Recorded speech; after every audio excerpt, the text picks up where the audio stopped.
This video is brought to you by Grainger Warranty, your #1 online source for factory-backed extended warranties in the country. Do I regret buying our pumpkin truck, our 2025 GMC Canyon AT4X?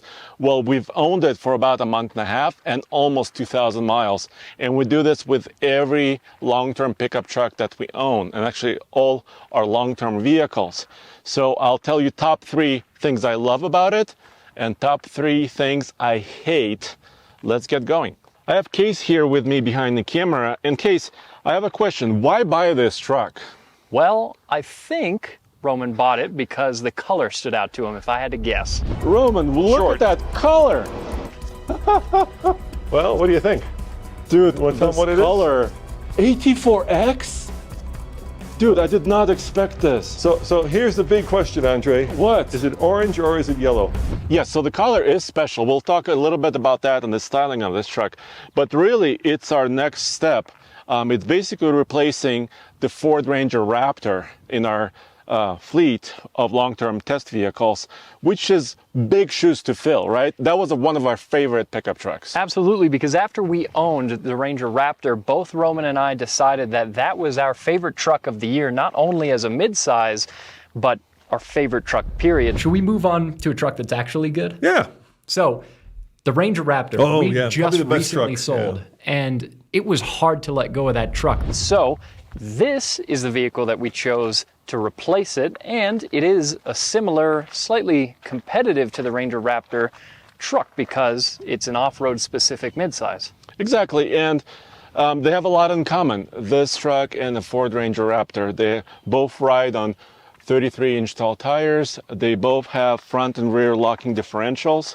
So I think we got to talk about the off-road gear on this truck first. And this is the thing that I love, and I think you also love, Case, and I think most of us at the office love. Actually, let's show a little bit of a video of Tommy taking it on one of the really challenging trails, Red Cone. And I'm hoping that these rock rails do their job and keep us out of the rocks here. Now, these rock rails are body mounted, not frame mounted, which I think is a little bit of a miss. All right, we're on something already. This is a fairly long wheelbase, this truck. Ooh, don't want that. The problem with this obstacle is it has a tendency to act as a pivot and throw you into the rock on the right. What do you think, Case? You're looking better. You're over a little further. It slid down the rock a bit. Okay.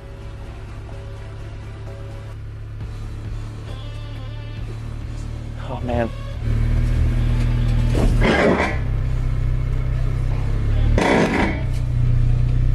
This truck now has 696 miles on it.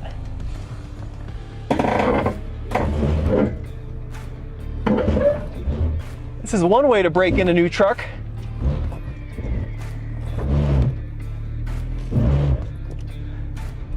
All right, so you saw that clip of Tommy trying to make it over the gatekeeper obstacle at Red Cone, and you're like, well, the truck was hung up a little bit here. Andre, why are you saying it's pretty good, and why do you guys love this truck? Well, first of all, this rocker protector here, rock slider, did its job. Basically, at least half of the weight of the truck was on it, and it almost doesn't look like anything happened to it. Maybe a tiny scratch right here.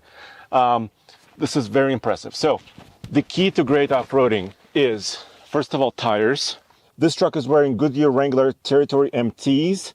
Like I said, these are 33s basically in diameter, and they're pretty beefy, but they're also pretty good on the street as well.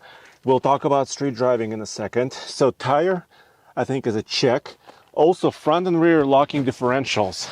Really sophisticated suspension, and also body protection. So yes, you could always put bigger tires on anything, but I think it strikes a good balance between not a huge tire, but also body protection that doesn't stick out very much like the Ranger Raptor did, those steps, and still very, very capable. And no matter which car or truck you have, if you plan on keeping it for a longer period of time, you should check out GraingerWarranty.com. Use the link in the description below. Grainger Warranty is one of the best sellers of factory-backed extended warranties across the country, and you could save some money while doing it, about $1,000 on average. And you don't have to buy it immediately when you buy a brand new vehicle.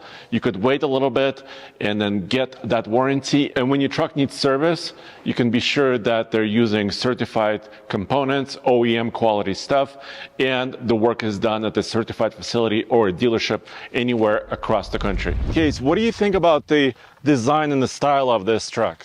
Tell you what, this shade of orange, which is called Desert Sun, might not be everyone's cup of tea. It doesn't bother me personally. I think it's very unique.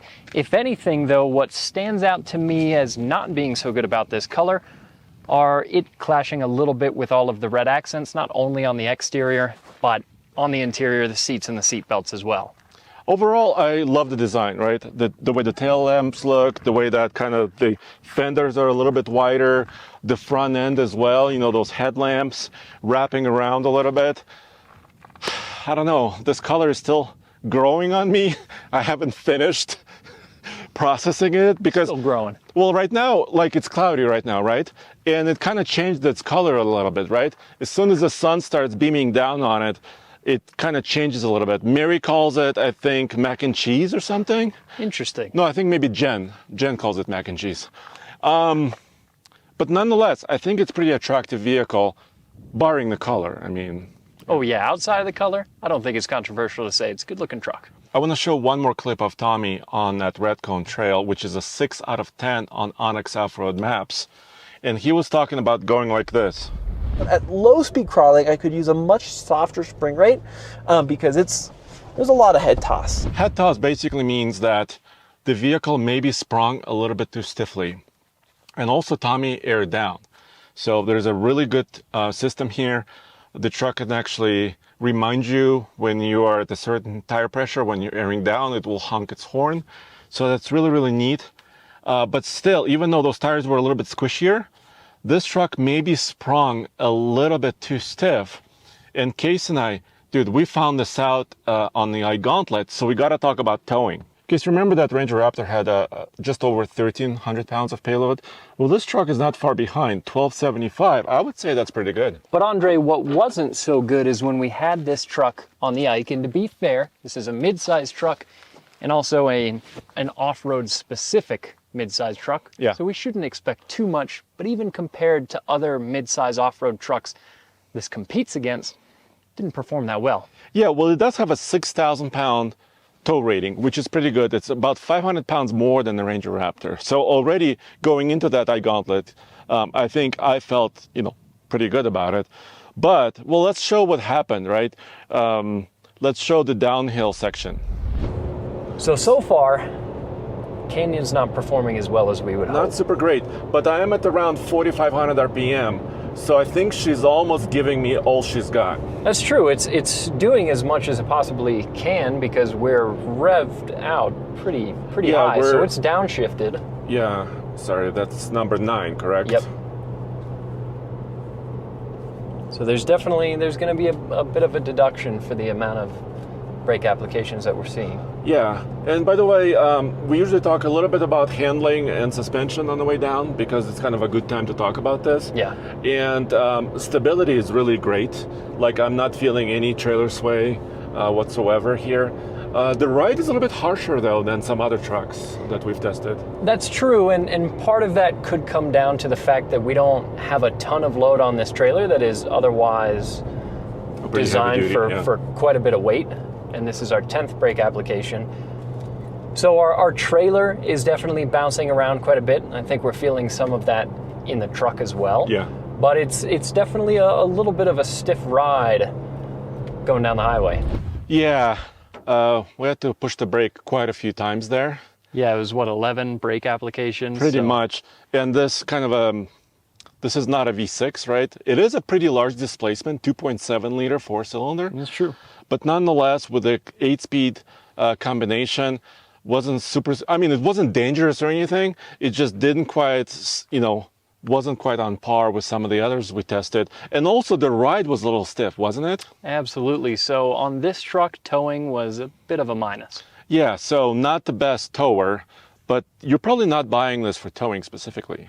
Let's look at the engine we were just talking about. So this is what they call the Turbo Max. And dude, I love that actually they came up with a marketing term for it. That's true. Back in the 50s and the 60s, even 70s, I feel like American car companies had the best names for some of their products. Turbo Max is pretty good too. Yeah, I like it. They have the Duramax diesels. Now they have the Turbo Max gasoline engines, 310 horsepower, 430 pound-feet of torque. I also used to own a truck with this power plant as well. My Chevy Colorado Trail Boss that I bought in 2023 model year had the same powertrain.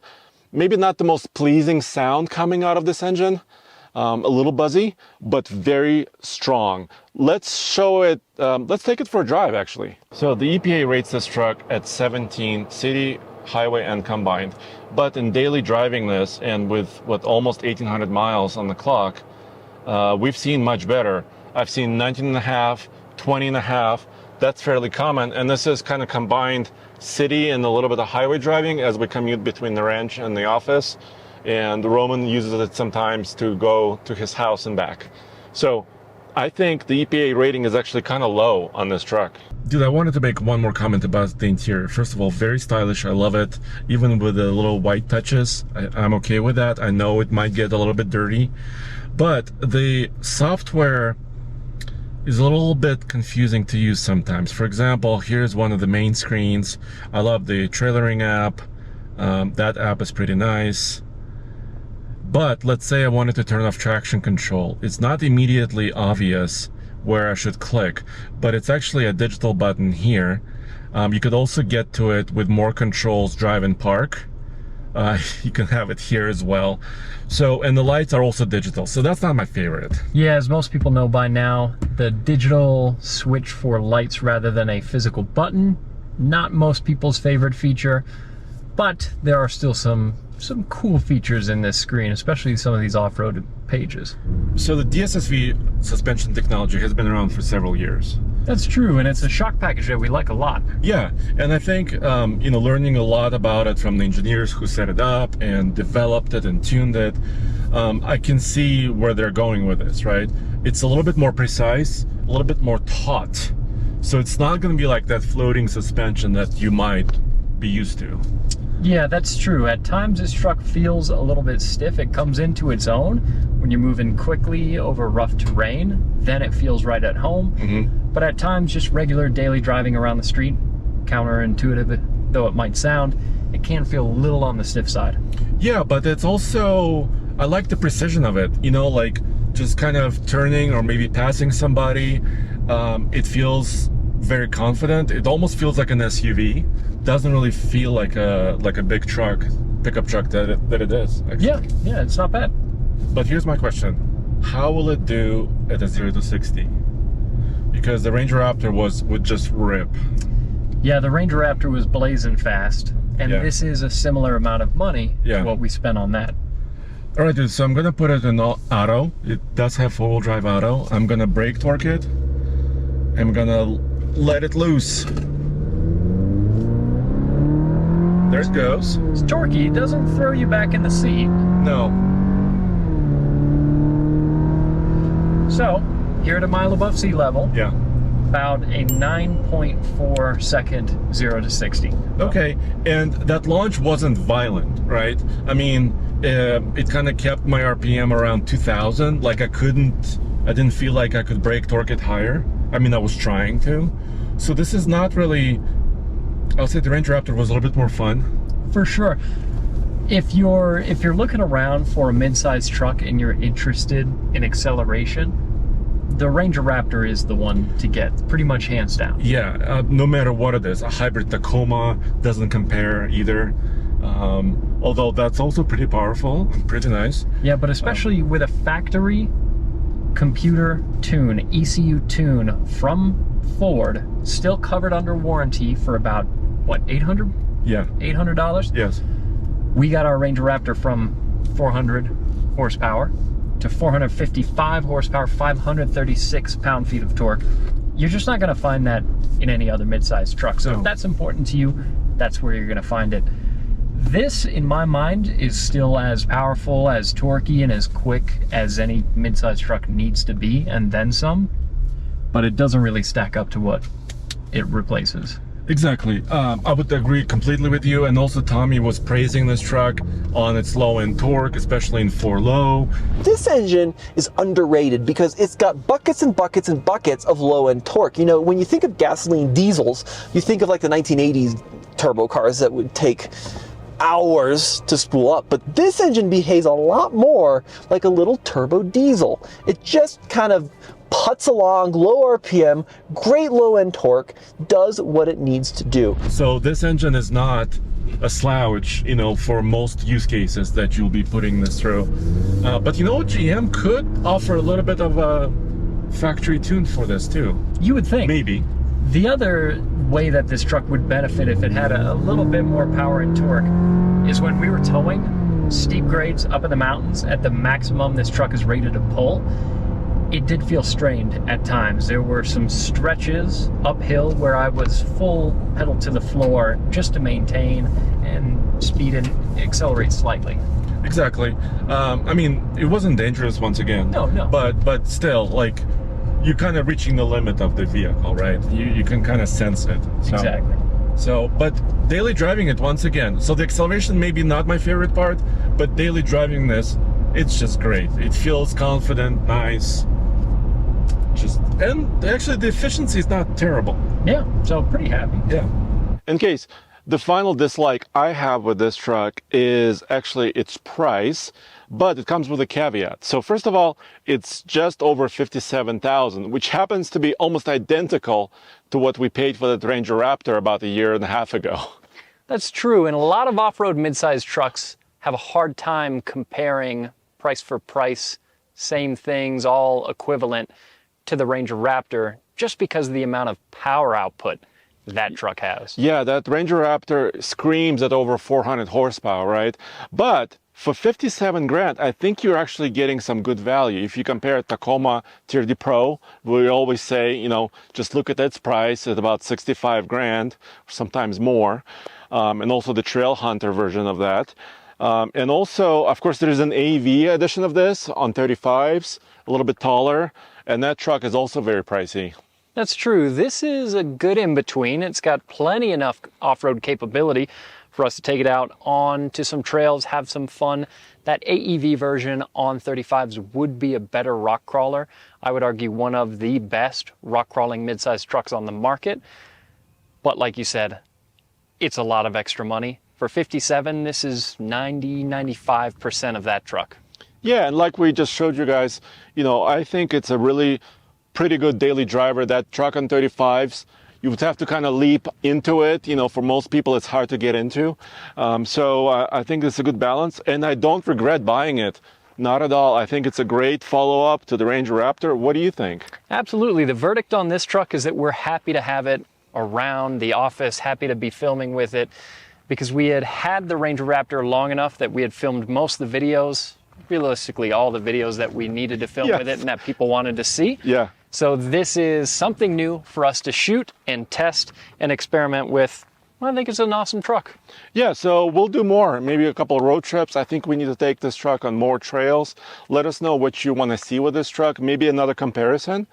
I think I have another one brewing, actually, because there might be an AT4X AV edition version of this coming up soon. So stay tuned for that. As always, check out oldtfl.com. Thanks for joining us.